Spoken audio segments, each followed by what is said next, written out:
My dear people of the southern Cameroons, my dear people of Ambazonia, accept liberation greetings from me, Comrade John Akuro. I'm back on this platform because finally I have responses to some of the questions that I raised with some very important sources in Yaoundé regarding the troubling situation in that country with respect to Mr. Paul Biya. Today is Sunday, and this day is the 20th of July 2024. And once more again, do pardon me that I'm not in my studio. We make do with this makeshift arrangement because time really waits on no one, and information is very, very perishable. So let's share it as we go. So if you're just joining as I'm beginning right now, share the link as much as you can so we get our people to have a grasp of exactly what is happening in La République du Cameroon.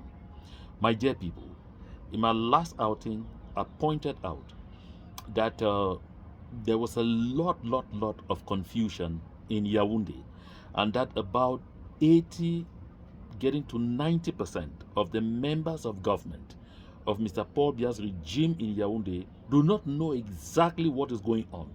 They are just as lost as you and I should be regarding what exactly is happening to Mr. Paul Biya.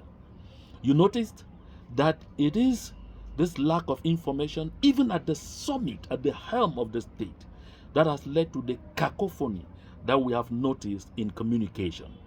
You definitely read in the papers that the Prime Minister, so called head of government, Chief Joseph John Gute, had to call Paul Atanganji and Yebe Ayisi to order. The reason was Atanga Ponji, in his usual outbursts, went out there and sent a press release that rather generated the adverse effects of what he wanted to do. Mr. Atanga Ponji expected that he was going to quell any discussions regarding the health situation of Mr. Paul Biya and his whereabouts at this point in time. But unfortunately, he attacked an area that generally would generate very quick reactions, not only from within but across the world. And so therefore, as a result of that press release by Mr. Atanganji banning any discussion regarding the situation of the health of President Paul Biya, of course you had the Committee to Protect Journalists that came in, several other world bodies came in, and of course following, the international media across the board has now demonstrated marked interest with exactly what is happening to Paul Biya. And as I had pointed out before, inasmuch as the Constitution is silent as to the number of days that Mr. Paul Biya, as President of the Republic, can spend out of the country in a stretch, that's in a streak continuously, you should note that usually there are certain things you call like you say that certain things become kind of traditional, because Mr. Paul Biya himself over time had always make sure to respect that limit of the 40 days. I say this with a lot of clarity because while I was journalist at CRTV, several times he went out that the countdown was made, and too often he will appear at the 37th or at the 38th day. Today, we are getting well to 50 days with Mr. Paul Biya out of the country. Of course, that is not a problem anymore, because the noise that is being made around the world, the noise that is being made within the country, the blistering economic effects of Mr. Paul Biya's silence and disappearance from the public scene are just more than enough to have pushed Mr. Paul Biya to come out of wherever he is to make a public appearance. And of course, you have heard the international media now more and more screaming at on the rooftops, asking Mr. Paul Biya to show a sign of life. If he is still alive, it's no longer only Cameroonians. You also recall that the CPJ, the Committee to Protect Journalists, said the very same thing. And this far, silence. You know, folks, at some point, they thought that the overdose of those, sedatives, those injections and all kinds of things that they could give for Mr. Biya could make him have at least 72 hours during which he could board a flight alight at the Simalen airport and at least walk by himself and be seen before he gets back into his odd situation, it did not work. That is why you notice that they have announced over and over and even made preparations, called students of the universities of Yaoundé, gathered bike riders here and there, and asked them to prepare for an eventual return of Mr. Paul Biya. But at the end of the day, they had to call this off by themselves without giving any more specifics. Worse, you recall that the former seminarians or those who were in the seminary with Mr. Paul Biya when he went to the seminary hoping to become a reverend father, said they were calling an ecumenical service on the 17th of October. That's 3 days ago. And their intention was to pray for good health and long life for Mr. Paul Biya. It was also called off. The reason was simple, because it was contradicting the numerous press releases being sent out by other members of government. The Minister of Communication, Professor Jacques Famendongo, who is in charge of communications at the CPDM party, the Minister Director of the Civil Cabinet at the Presidency, Paul Atanganji, and the likes, who were all claiming that the head of state was in good health and, working normally, doing his job normally. My people of Ambazonia, I saw some comments. Some people said, why is it that Southern Cameroonians who are in the diaspora are trying to confuse those who are back home? This is not a moment of confusion. This is a moment of a recall to arms to all Ambazonians, to all Southern Cameroonians, wherever you may be, to take note of this very important development, because time is on no one's side. What is happening right now in the corridors is very concerning. One stupid day, you will get up and just get the news fall on your heads. And in the massive confusion, you start wondering, what do I do right now? This is what concerns us Southern Cameroonians in this whole thing. We have lost a lot of souls. And I'm not ready to sit back and watch us lose more souls in a situation where we could avoid this from happening. Because take a look. If you are currently anywhere in the hinterlands of La République du Cameroon, in the east, in the northern regions, in the south, in the center, in some of the villages in the center where a good lot of our people are there doing literally slavery, cultivating farms for those Beti people, my dear brothers and sisters, I'm assuring you, it is time to head towards home. It is time to head towards home. Make hay while the sun shines. And like I'm saying, right now, the situation is complicated even for La République du Cameroon, because there is a specter of three key things happening. Three key things. One, I'm getting greater confirmation that the air ambulance that landed in Yaoundé and left overnight actually ferried in Nyat Njifenji Marcel. I said the last time that it was a thought, that it was a suspicion from a source that got some hints. Now it is getting more and more confirmed.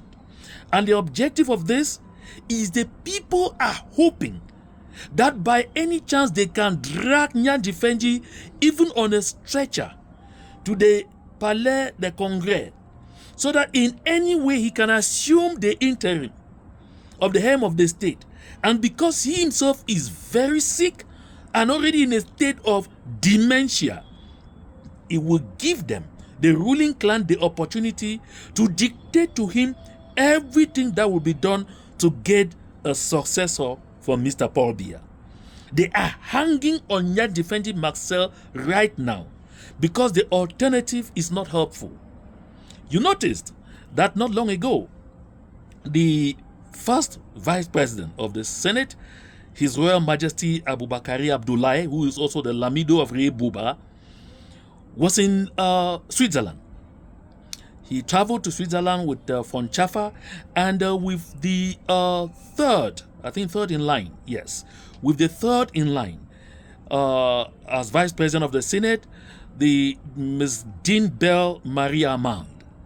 You know, they have done a lot of work in the background trying to convince Abubakari Abdullahi with a lot of promises of either money, goodies, all kinds of things, or a wonderful position under either Frank Biya or the Minister of Finance, Louis Paul Mortaze.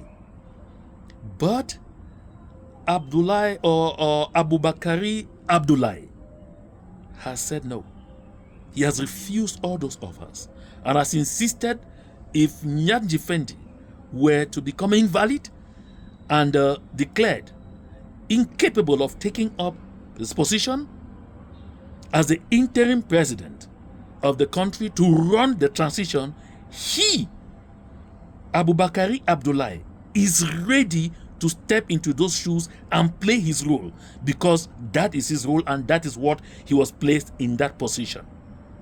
La République du Cameroon has not worried itself so much after for Tabe Tando for obvious reasons, because if they can't displace Abubakari Abdullahi, then obviously they won't even reach for Tabe Tando. But again, another school of thought indicated that it could be easy to outmaneuver for Tabe Tando because he has an oil and gas company that is run by his family, and a lot of those concessions were earned because of his loyalty to the Biya system. And so therefore, if they're able to get Abubakari Abdullahi off, it will be easy to get Tabe Tando. And that's why Dean Belle-Marie was also made to travel to Switzerland, because she is the next in line after Tabe Tando. Because if they're able to outdo all of this, then they will land on Robin Kili. And their first option is to get Robin Kili to run the transition. If that will not happen, then they are considering a lot of other options. My source told me that they are hoping to get even to the nuclear option in the event where it becomes clear that they lose Nyan Defendi Marcel in the process. Because there's also that strong fear that Nyan Defendi might not make it for up to the going to between 20 and 40 to 120 days to ensure a transition, and may not be strong enough to resist even death itself until that day. This source actually told me the point is, it is even likely that Nyan Defendi could call it before Paul Biya himself, because my source insists that Mr. Paul Biya is not yet gone. But between going and being alive right now, for him, there is no difference, because he can barely even shake where he is, and the situation is really, really dire. This someone reassured me that they had a conversation with people who sat through a very important security meeting that took place in Yaoundé Saturday, 19th of October. That was yesterday.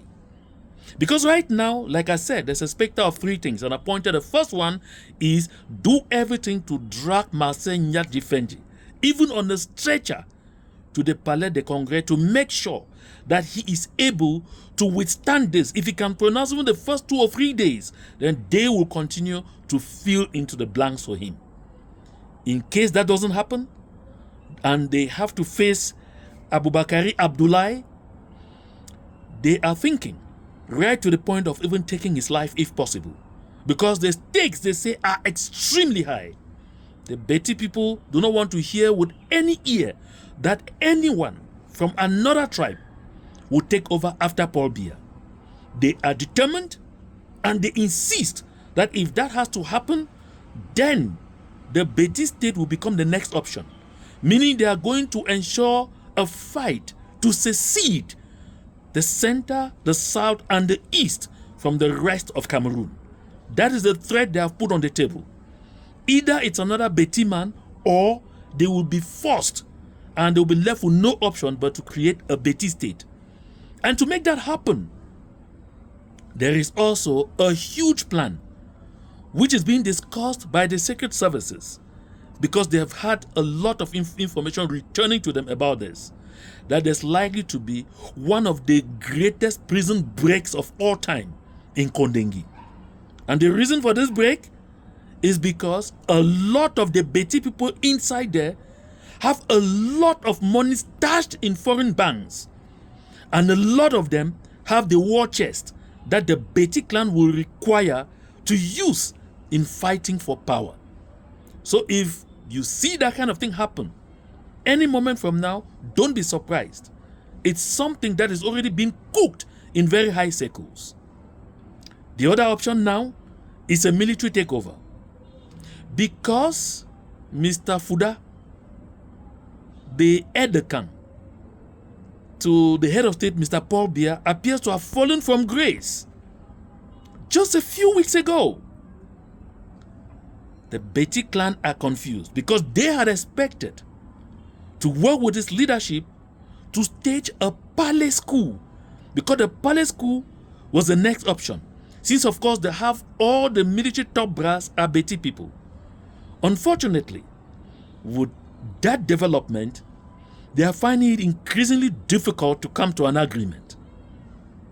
But what is likely is that there could be some rumbling in the lower ranks, and this is another eventuality that they are doing everything to forestall. That's why, my people, you see in La République du Cameroun is more of consternation, confusion, and impetuousness than ever before. That is why in the littoral, in Douala and in Yaoundé, rampant arrests are ongoing.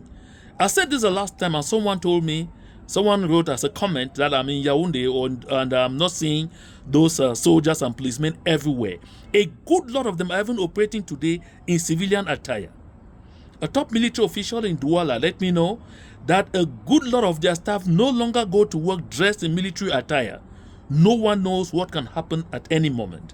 That is why on the 17th and on the night of the 18th, breaking the 19th, there were massive arrests in Deido, in some parts of Bonaberi, and also around Bopi, in Douala. They are arresting young men and especially bike riders. If you are riding a bike in Douala and in Yaoundé, and if you don't have all the required papers, be wary, because be very careful, because in the days ahead, you are likely to lose that bike. So therefore, my people, the situation is grave, as I'm saying right now.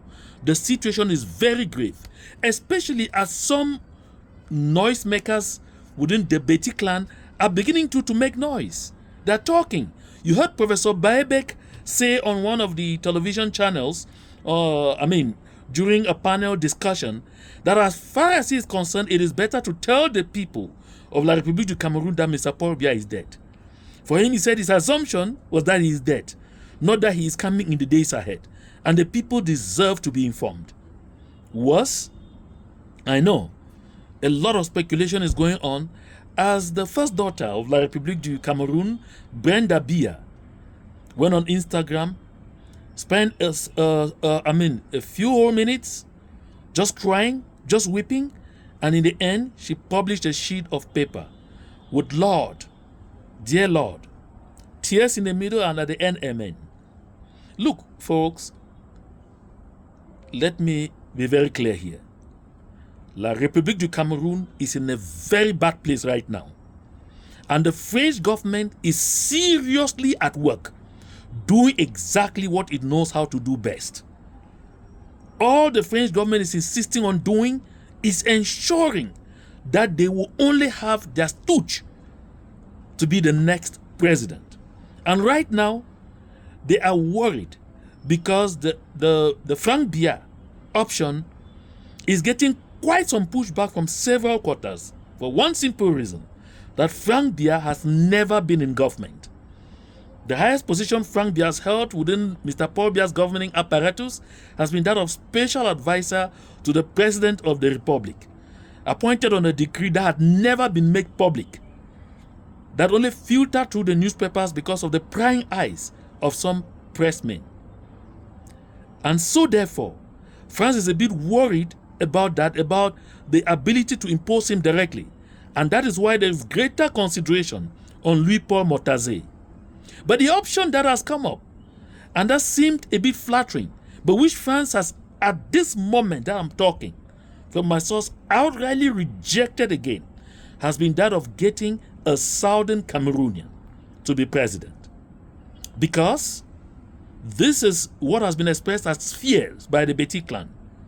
They noted that all Anglophones, as they refer to us, are secessionists at heart.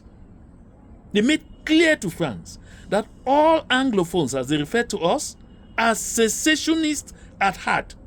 And so therefore, if given the opportunity to be at the helm of the state at these very critical moments, when it will be difficult for anyone to really hold them so tight, they could simply use that opportunity to rip the country apart. And they flattered France by drawing the attention of France to the fact that they are